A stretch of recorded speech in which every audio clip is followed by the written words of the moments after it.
Meaning of drippily.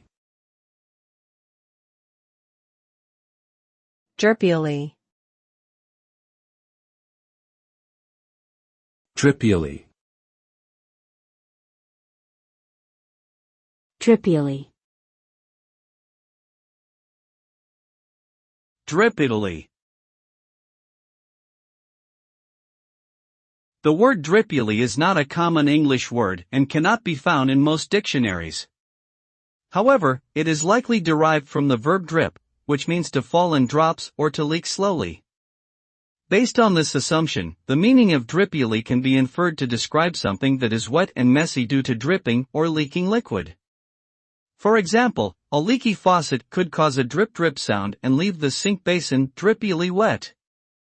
Overall, drippily connotes a sense of dampness, messiness, and a lack of control over liquids.